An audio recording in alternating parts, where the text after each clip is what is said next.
The camera was rolling. The atmosphere at the historic palace was serene. In an instant, a second-gen K-pop legend confronted a rule breaker, and the entire K-pop world was turned upside down. Welcome to StarScope K-Report. Join Eric and Minji as they ride the Hallyu wave, uncovering the biggest K-pop comebacks, shocking industry controversies, and major K-drama updates. From internet-breaking rumors to historic chart milestones, we dive deep into the world of Korean entertainment. Oh, it is. It's just really fantastic to be back at the mic. The energy in the K-pop sphere right now is, it's incredibly intense. Yeah. And honestly, it's a little chaotic. Chaotic is, that is the perfect word for it. For today's deep dive, we're centering our radar on a massive, just a viral headline that has the entire fandom talking. Right. But perhaps for the wrong reasons. Oh, absolutely. I'm talking about a YouTube video title that has basically been engineered to manipulate every algorithm out there. The title is SIWON'S Angry Confrontation. Camera caught everything he said. Which, oh my gosh, seeing a title like that, it genuinely induces a stress response. Oh, I bet. Your stomach just drops. You immediately think, like, who is getting canceled? Right.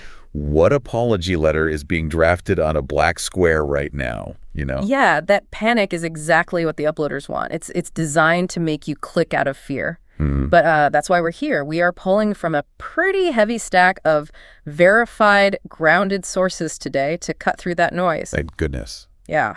We've got reporting from the Mail Business newspaper, the Korea Herald, the Korea Times, Chosun, and even official tourism guidelines from Visit Korea. Okay. Wow.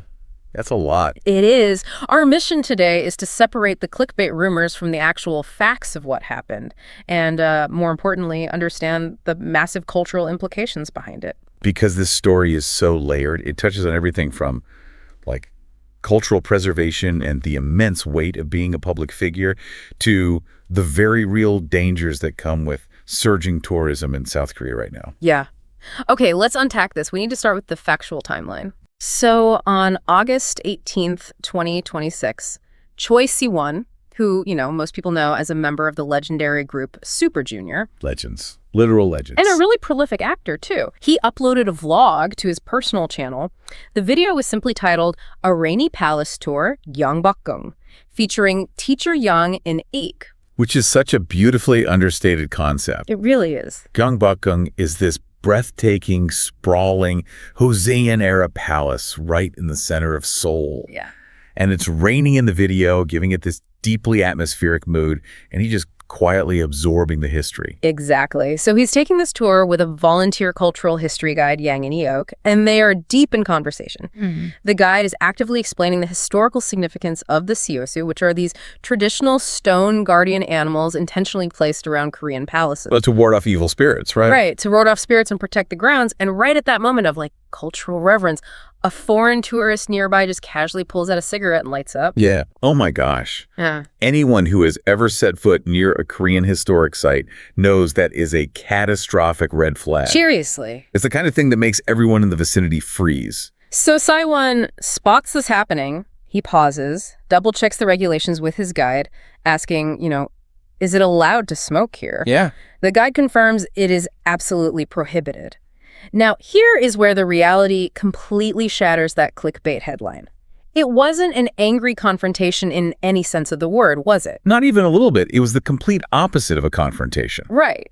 According to the actual footage, SIWON just calmly walks over to the tourist and says in very polite, measured English, "Excuse me, please, please." Wow. He gently gestures for them to stop. The tourist realizes the mistake, immediately complies, puts the cigarette away, and SIWON simply says, "Thank you." The whole situation was diffused in under 10 seconds. I mean, as someone who has followed the industry for years, this was just a masterclass in how to handle fame. It really was. This is why he is a true second-generation visual who never disappoints his fandom. He didn't raise his voice. He didn't, turn the camera on the tourists to shame them for views. He used his immense platform and natural authority to protect a heritage site, all while maintaining absolute grace. Right, totally. It's the standard for how a public figure should operate. And the domestic reaction reflected that sentiment perfectly. According to the Chosun and Mail business reports, domestic netizens just flooded the forums and comment sections. Oh, I bet they did. Yeah, they were calling him a, quote, common sense celebrity, praising him for being brave and labeling him a celebrity of a different caliber. The domestic side of the internet was living for it. It completely shifted the narrative from a potential scandal to a unified moment of national pride. But wait till you hear what netizens uncovered next about the dark history of fires at Korean cultural sites. I'm glad you brought that up because I have to admit, when I first read the summary of this incident, I was slightly confused by the sheer scale of the reaction. Yeah, like, I understand that smoking is rude and against the rules, obviously, but the panic from the public seemed almost disproportionate. Help me understand why a single cigarette caused such an intense, visceral reaction. Well, what's fascinating here is the architectural reality of South Korea's history. You have to look at how these structures are built. Okay. Gyeongbokgung isn't a European stone castle. It is a Joseon-era palace, constructed almost entirely out of ancient, intricately joined wood. Oh, I see. These structures are architectural marvels, utilizing complex wooden bracketing systems without nails. They are stunning, but they are incredibly vulnerable to fire. Okay, that context completely changes things. Right. To contextualize this for our listeners, I was trying to think of an analogy. A lot of people might compare a historic building to a rare vinyl record. You know, it's old, it's fragile. Yeah. But it's actually much worse than that. A vinyl record can be remastered or repressed. Gyeongbokgung is like the master tape. Oh, wow. If a spark hits that ancient wood, you aren't just losing a building, you are permanently deleting the original acoustic signature and physical essence of the Joseon era. It cannot be replicated or replaced. That is exactly the reality. Yeah. And there's a very deep, very unhealed cultural trauma in South Korea regarding this exact vulnerability. Really? Yeah. Back in 2008, there was an arson attack that completely destroyed the Seonggyumun Gate, which was South Korea's foremost national treasure. Oh, man. Watching this historic, iconic gate burn to the ground on live television broke the nation's heart. So when a citizen sees an open flame anywhere near a wooden palace, that panic is entirely justified. The data from the Seoul Metropolitan Fire and Disaster Headquarters definitely reinforces that fear. Yeah. According to the Korea Herald, if you look at spring fires in Seoul between 2021 and 2025 that were caused by carelessness, Okay. a staggering 49% of them were ignited by discarded cigarette butts. Almost half. That statistic is terrifying when the stakes are centuries-old wooden monuments. Absolutely. Though, to be fair to international tourists, navigating the complex rules of a foreign country, especially amidst the massive Hallyu wave tourism boom, can be genuinely daunting. Sure. You're jet-lagged, you're in a new environment, you might just miss a sign, but the stakes here are just too high for ignorance. Yeah, they really are. Visit Korea outlines that these historic sites are strict, zero-tolerance, non-smoking zones. Since 2012, they've been enforcing a 100,000 won fine, which is roughly $87 for anyone caught smoking at palaces, royal tombs, or natural monuments. Navigating the rules can be tricky, but honestly, the regulations around palace tourism are actually incredible if you lean into them. Oh, yeah. I always bring up the hanbok guidelines because they are brilliant. If you wear traditional Korean dress, a hanbok, you are granted free admission to the palaces. Oh, that's super cool. It actively encourages tourists to immerse themselves in the history rather than just observing it. Though, the sources point out there are some pretty strict parameters around that free admission, aren't there? Oh, absolutely. Visit Korea is very clear that you have to respect the dignity of the traditional garment. Yeah. You can't just throw a traditional jigori jacket over a pair of denim jeans. Right. Or wear a heavily modernized, modified outfit and expect free entry. The guidelines are there to preserve the cultural integrity and the visual atmosphere of the space. Which brings us perfectly back to a statement Si-won made later in his vlog. After the incident, he reflected on the experience and said, "I believe Gyeongbokgung Palace exists today because there are people who devote themselves to protecting it." Wow, that line really stops you in your tracks. It encapsulates the whole situation. His guide, Yang In-eok, followed up by noting the incredible, tangible impact celebrities have on cultural preservation when they utilize their influence responsibly. Yeah. It's a reminder that idols have the power to shape behavior on a massive scale. And if you love staying updated on your favorites and deep diving into the culture, make sure you're subscribed to StarScope K-Report. We've got even bigger scoops ahead. We definitely do. Because, Si-won is using his veteran status to protect physical Korean history. But it makes you wonder how other second-generation legends are protecting their musical history. Here's where it gets really interesting.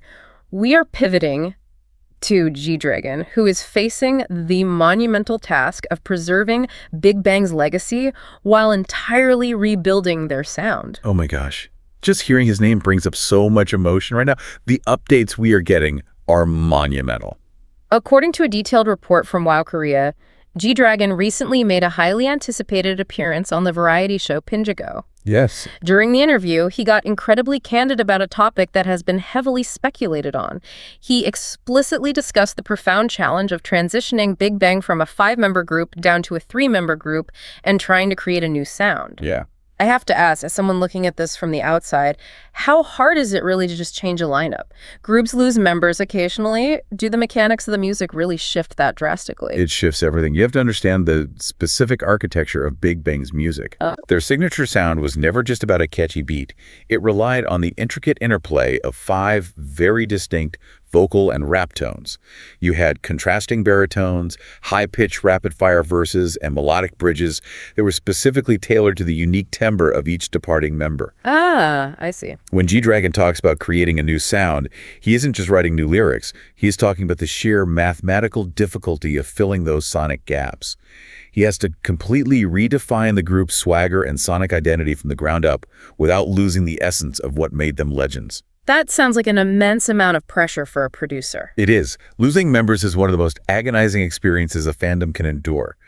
But to hear G-Dragon actively breaking down his process of crafting this new era, the anticipation for a potential comeback is paralyzing the industry right now. I can imagine. If they drop a track, achieving an all-kill isn't just about being popular.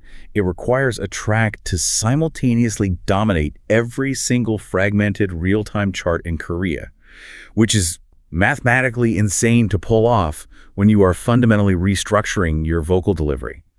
But if anyone can do it, it's him. The power of these legacy groups is undeniable. They are actively rewriting what longevity means in this industry. Which brings us to the global juggernauts themselves, who are dealing with their own unique structural challenges right now. BTS. Oh man, even when they aren't actively standing on a stage together, the milestones just keep rolling in. The Chosun reports that Jin In-eok's solo track has officially surpassed 1 billion streams on Spotify. Incredible. But wait, I need to stop you there and admit some confusion. 1 billion streams on a solo track while the group is technically on a pseudo-hiatus fulfilling military service. Yeah. That can't just be passive organic listening. How much of this is the fandom actively gaming the algorithm? I wouldn't call it gaming. I'd call it highly coordinated digital infrastructure. The ARMY fandom operates with a level of organization that rivals corporate marketing firms. It's not just a few fans leaving a song on repeat. They utilize algorithmic coordination, carefully structured streaming playlists that alternate tracks so they aren't flagged as bots, time zone shifted streaming parties, and funding pools. Wow. They understand the mechanics of Spotify's charts intimately, and they mobilize to ensure the members continue to break records even while serving in the military. It is a protective mechanism. It is a phenomenal display of loyalty. And while Jin is dominating the digital infrastructure of Spotify, V is taking things in a remarkably analog direction. Yes. According to WOW Korea, V is currently fulfilling a 7-year-long dream by taking private piano lessons. But he isn't just taking lessons from anyone. He is studying under Cho Sung-jin, who is a globally renowned Chopin competition-winning classical pianist. When this news dropped, I was floored. The Maknae line's dedication to their craft is just unparalleled. You have a global pop superstar who has conquered the world, and instead of just relaxing on his time off, he is seeking out rigorous instruction in high classical art. And looking at the mechanics of why he would choose Cho Sung-jin specifically is fascinating. Winning the 2015 International Chopin Piano Competition means Cho represents the absolute pinnacle of classical expression. Right. Chopin's music is famous for rubato, which is the expressive shaping of tempo, subtly speeding up and slowing down to convey deep emotion. By studying under Cho, V isn't just learning to hit the right keys, he is studying emotional timing, classical phrasing, and structural composition. Wow. He is fundamentally restructuring his musical foundation to bring those complex classical techniques into his own pop and R&B songwriting. That completely elevates how we should be viewing his upcoming solo work. It isn't just about releasing music, it's about mastering musicality itself. It proves why they command such profound respect globally. We are seeing a common thread here. Whether it's Si-won protecting the physical architecture of a Hallyu palace, G-Dragon meticulously rebuilding the sonic architecture of his group, or V expanding the architecture of his own musical capability, these artists are channeling their immense influence into something incredibly substantive. Absolutely. And hit that subscribe button so you never miss a KT update. Later in the deep dive, we'll leave you with a shocking question about the future of K-pop tourism that nobody saw coming. But first, as we synthesize everything from our sources today, a really compelling tension emerges. We started at Gyeongbokgung Palace, and we've analyzed the explosive, enduring global reach of groups like Big Bang and BTS. Yeah, when you connect all of these dots, you see the double-edged sword of the Hallyu wave. It is a massive economic engine bringing unprecedented waves of international tourists to South Korea. Fans want to stand exactly where their bias stood. They want to walk through the palaces they've seen in historical dramas. They want to touch the history. But with that massive surge in foot traffic comes a statistical increase in the risk of irreversible damage to incredibly fragile, ancient cultural sites. The tourist with the cigarette wasn't an isolated anomaly, it's a symptom of volume. Exactly. The tourism is a beautiful bridge between cultures, but it puts the physical heritage at extreme risk when the sheer volume of visitors outpaces the education on proper etiquette. So what does this all mean for the future of Korean tourism and entertainment? If K-pop idols are the primary drivers bringing millions of people into these historic spaces, should entertainment agencies be legally required to have their stars film cultural etiquette and safety videos before every major global tour? Oh, that's an interesting idea. With the power they hold, are our favorite idols now the unofficial and perhaps mandatory guardians of Korea's ancient history? It's something to think about the next time you book a flight to Seoul.